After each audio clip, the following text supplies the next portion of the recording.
मन भागता कहाँ है, किस दरवाजे से भागता है, रास्ता कौन सा है। सदगुरु कबीर ने कहा है, ई मन चंचल ई मन चोर, ई मन शुद्ध ठगहार, मन मन करते सुर नर मुनि जहड़े, मन के लक्ष्य द्वार। मन चंचल है, ठगने वाला है, वैसे शुद्ध भी है।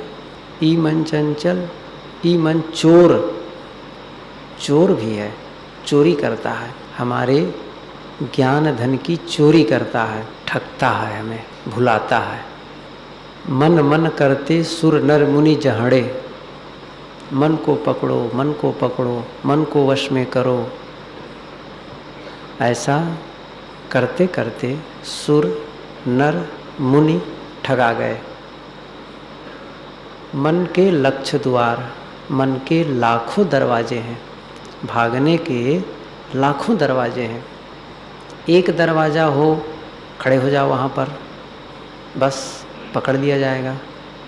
एक ही दरवाज़ा नहीं है, लाखों दरवाजे साहब कहते हैं। दूसरे ढंग से अर्थ किया जाता है, एक दरवाज़ा है, वो है लक्ष्य। निज स्वरूप पर,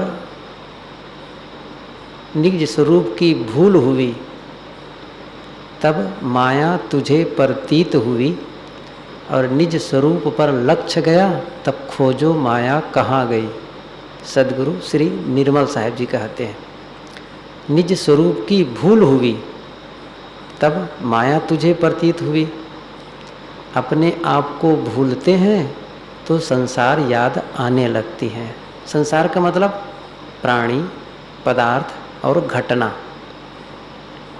ये सब की याद आने लगती है। निज स्वरूप पर लक्ष्य गया, खोजो माया कहाँ गई। अपने आप की याद आई, उफ शुद्ध हूँ, कुछ नहीं। खोजो कहाँ है, वहाँ कुछ नहीं है, शून्य, खाली। इसलिए उसको कहते हैं लक्ष्य। भूल जाते हैं बस।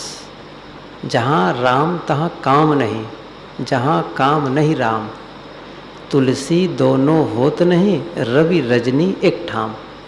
अंधकार और प्रकाश एक साथ नहीं रह सकते। जहाँ काम होगा वहाँ राम नहीं होगा, राम होगा वहाँ काम नहीं होगा। समुद्र के तट पर खड़े हो जाएं, पानी की ओर देखें, तब क्या दिखेगा? पानी पानी, उफ पानी, एकदम लगेगा जैसे आकाश और समुद्र मिल गए हैं, बिल्कुल क्षितिज जिसे कहते हैं। आकाश और समुद्र दोनों मिले हुए हैं, पानी पानी, केवल पानी। समुद्र की ओर पीठ दे दो, थल थल थल, जमीन जमीन जमीन, ऐसे ही है। जब स्वरूप की भूल होती है, अपने आप को भूलते हैं, साधना का क्रम टूटता है तो संसार की याद आने लगती है। जब संसार को भूलते हैं, अपने आप का स्मरण होता है, मैं हूँ, सत्ता का भान होता है। इसलिए सदगुरु ने कहा है कि जगत उलट वेद बूझै, वेद को जगत से उलट करके बूझा जाएगा, 36 होकर। वो क्या है? ज्ञान। वेद का मतलब ज्ञान। ज्ञान को कब बूझोगे? जब जगत से 36 हो जाओगे, जगत के अभिमुख हो जाओगे, तब ज्ञान समझ में नहीं आएगा। प्रश्न था, मन कहाँ भागता है? मैंने कहा साहब की वाणी के आधार पर उसके लाखों दरवाजे हैं। एक दरवाज़ा है लक्ष्य। इसको और थोड़ा सा दोनों के बीच में समझने का प्रयास करें। दो तरफ है भागता है, एक भूत, दूसरा भविष्य। एक दिन गुरुदेव जी से सुन रहे थे, भूत बाधा, सबके ऊपर भूत बाधा है। स्मृति और कल्पना, भूत की स्मृति, भविष्य की कल्पना। बीती घटनाओं की यादगिरियाँ आती हैं, होती हैं, और आने वाले समय भविष्य की कल्पना होती है। यह करेंगे, वह करेंगे, ऐसा होगा, वैसा होगा, ये कल्पना होती है। मन कहाँ जाता है? आप ख्याल करिए। 4 दिनों से ध्यान कर रहे हैं, या तो बीती घटनाओं की याद आई या फिर भविष्य की कल्पना हुई। थोड़ा और आगे बढ़ें, आखिर जाता कहाँ है? बीती घटनाओं की याद करता है, भविष्य की कल्पना करता है, तो क्या करता है वहाँ? 2 ही की याद करता है, या तो राग या तो द्वेष। जिसके प्रति मोह है, प्रेम है, लगाव है, आसक्ति है, उनकी याद आएगी। चाहे वो वस्तु हो, चाहे व्यक्ति हो, या फिर कोई घटना हो। और द्वेष वही बात है, जिनके साथ बैर हो गया हो उनकी याद आएगी, या प्रतिकूल बातें याद आएंगी। घटना भी याद आती है, प्राणी और पदार्थ भी याद आते हैं। अनुकूल और प्रतिकूल दोनों, राग होता है, द्वेष होता है। तो भागने के 2 रास्ते हुए, एक भूत, एक भविष्य। राग और द्वेष, स्मृति और कल्पना, ये 2 तरफ है। और इन दोनों के बोझ से बहुत बोझिल है मन। इतना बोझिल है मन, इन दोनों के बोझ से हल्का कर दें, हल्का हो जाएगा। भूत क्या है? बीता समय। भविष्य क्या है? आने वाला समय। सदगुरु देव ने कहा है, हृदय के गीत में ये पंक्ति है, बीत गया सो मुर्दा है, आने वाला सपना है, जिसमें हम बंधन काटे, वर्तमान समय अपना है।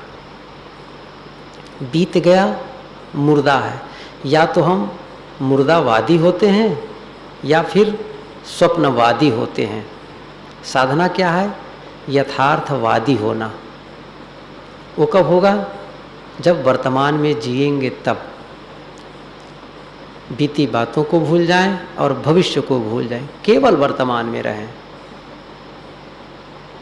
सद्गुरु श्री पूर्ण साहेब जी ने बिल्कुल इसी ढंग से कहा है,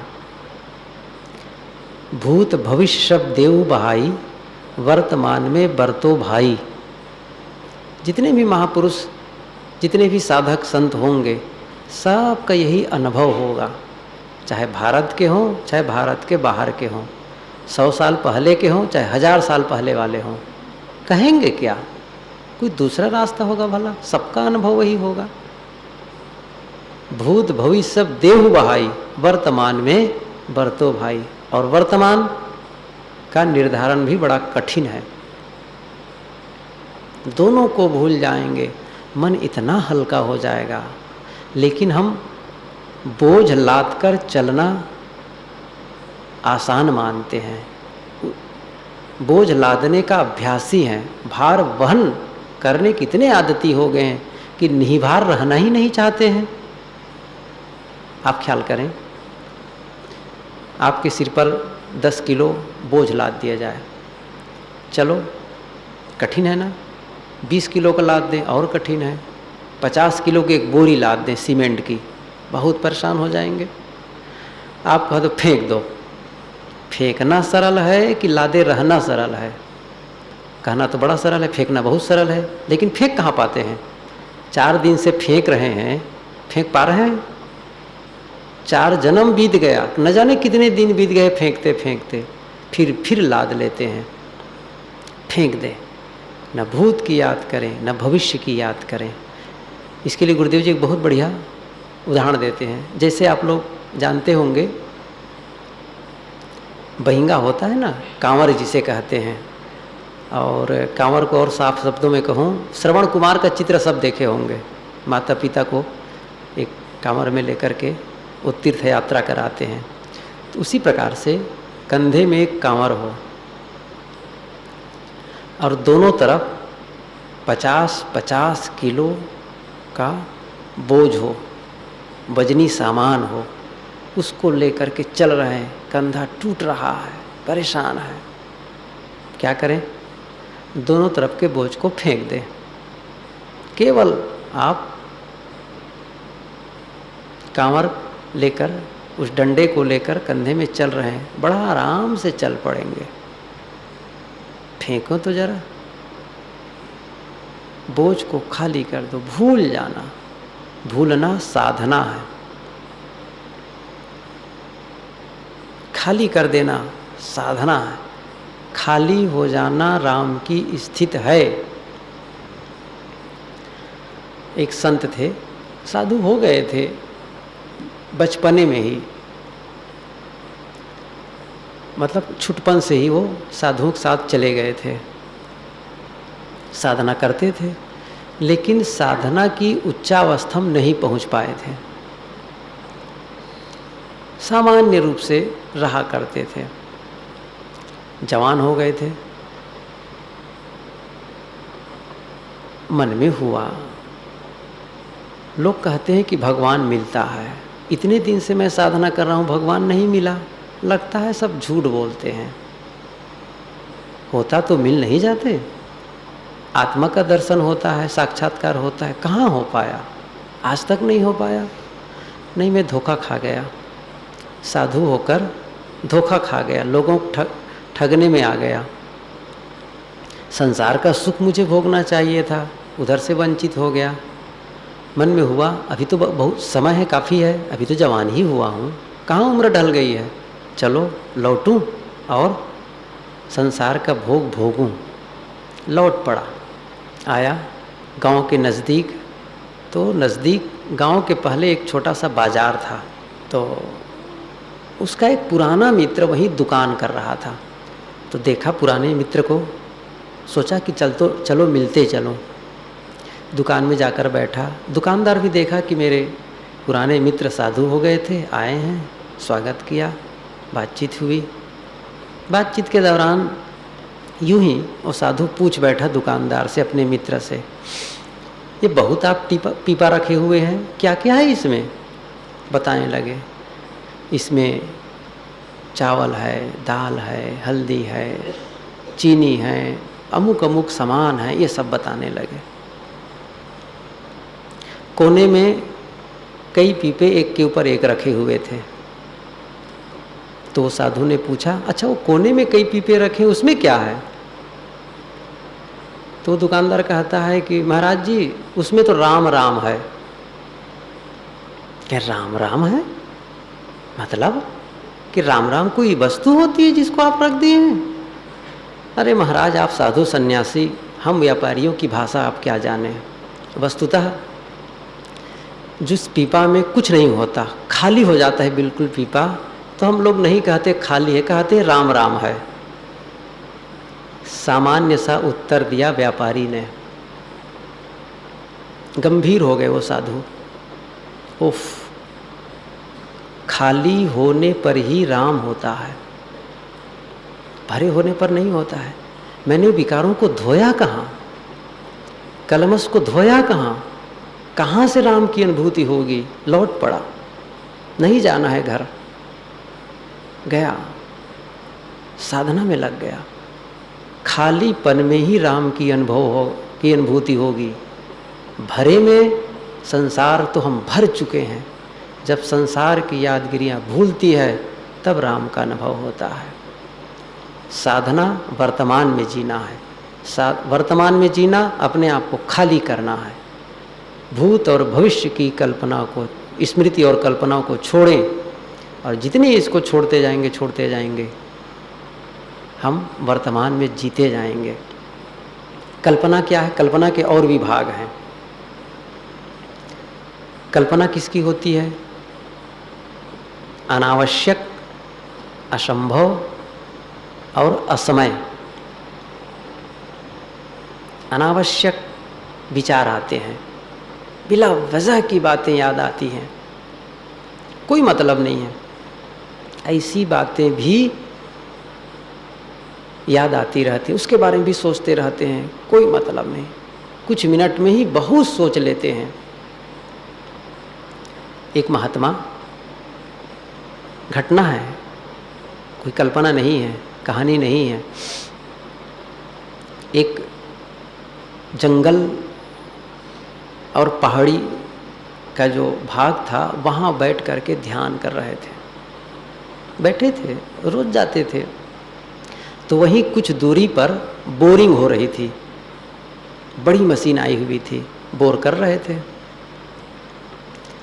अब पानी तो कई 100 फीट में निकलना था, वैसी पहाड़ी इलाका, पानी गहराई में आना ही था।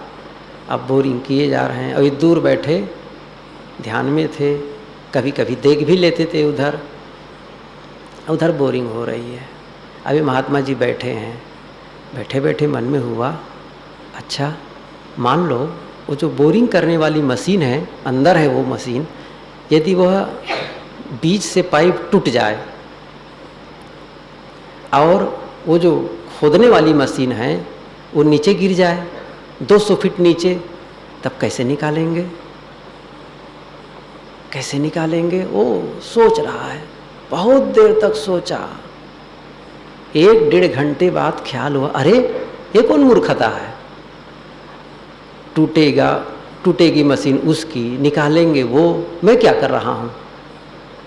बहुत देर के बाद उसे ख्याल हुआ, ये केवल मैं अनावश्यक और मूर्खतापूर्ण सोच रहा हूँ। ग्लानि हुई उनको, अनावश्यक सोचता है, सबका मन सोचता है। उसने एक उदाहरण दिया, इसी प्रकार आप और सोच सकते हैं।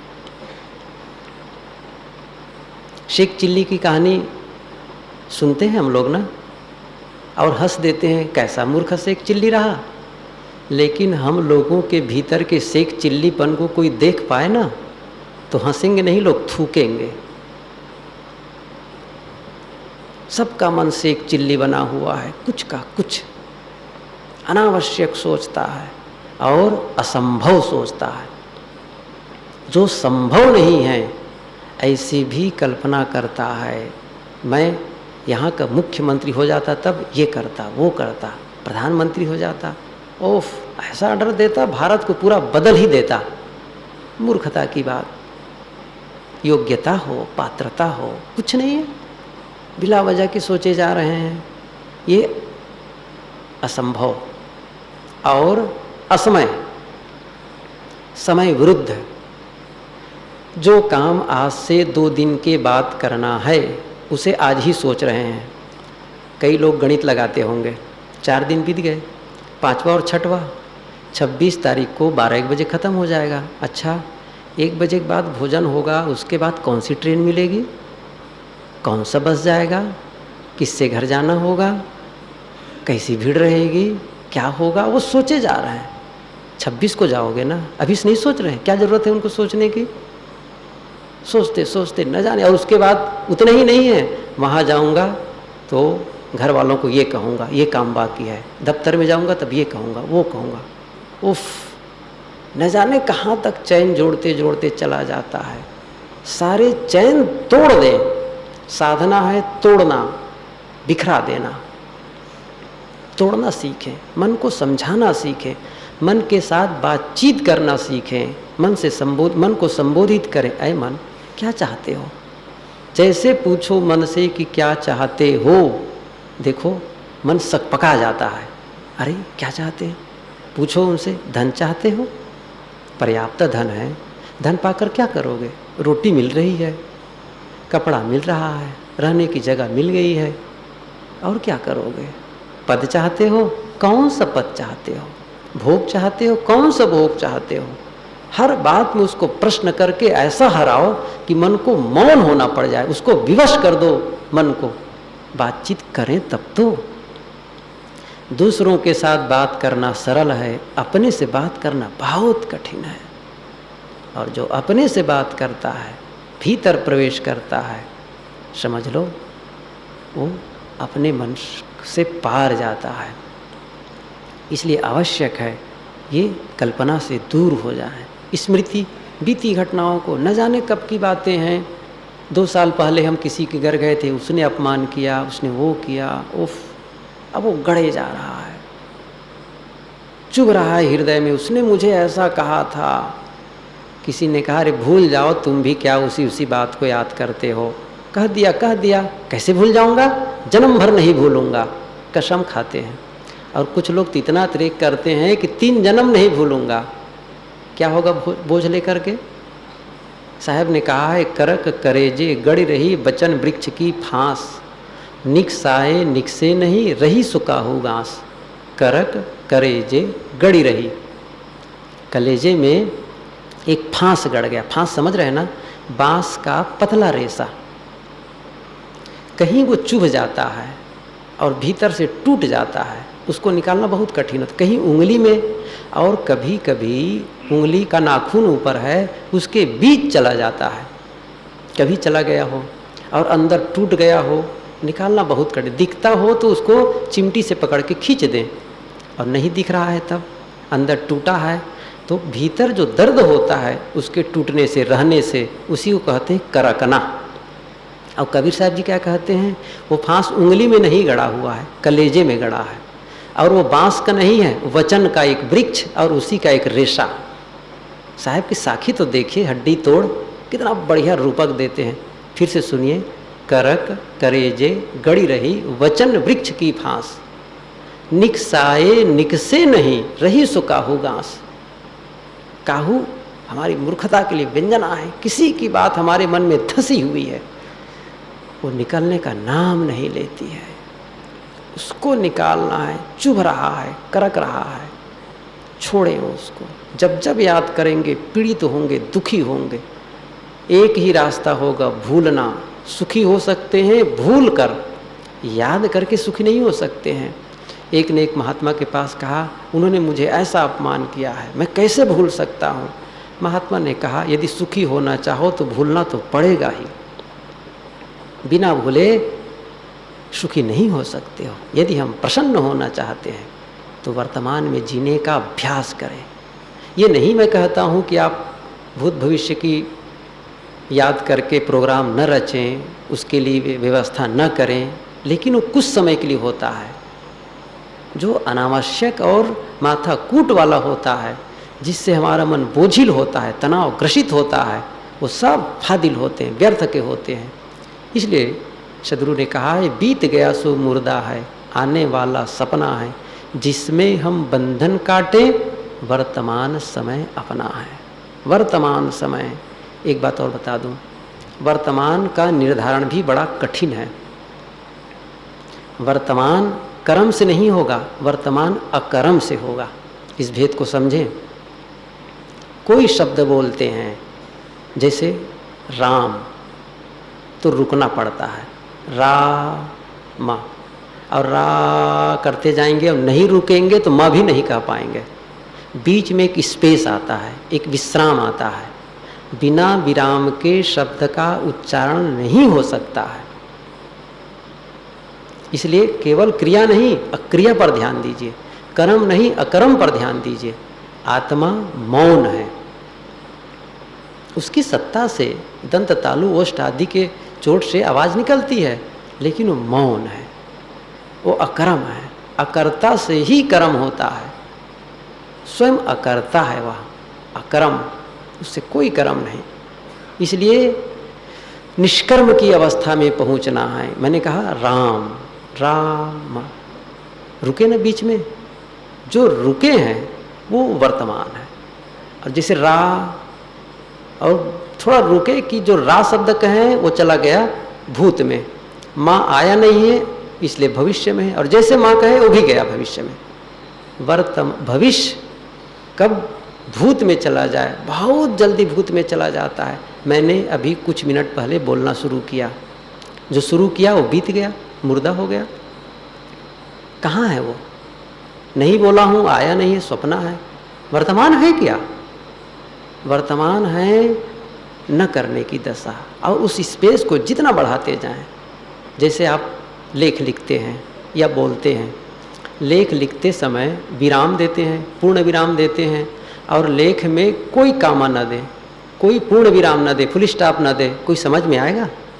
जो महात्मा लोग कहते नहीं हैं, रोको मत जाने दो, रोको मत जाने दो, एक ही बस एक सरपट में बोल दिए। अब कहाँ आप कामा लगा रहे हैं, अर्थ एकदम बदल जाएगा।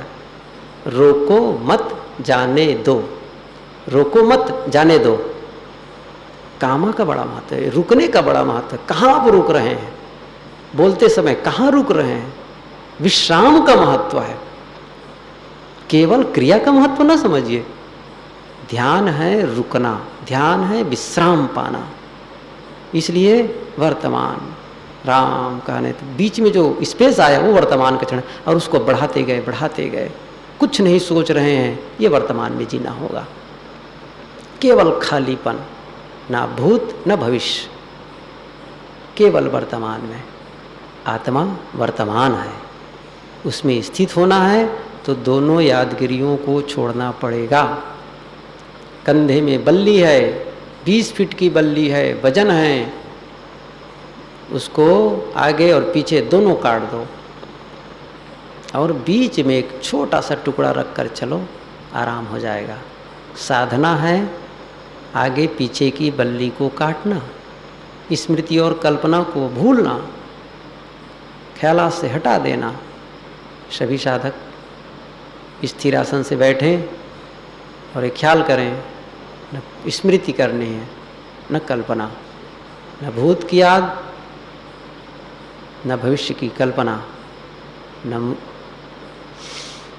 मुर्दावादी होना है, न स्वप्नवादी होना है, यथार्थवादी होना है। यथार्थ की स्थिति आत्मा में है, यह आत्मा यथार्थ है।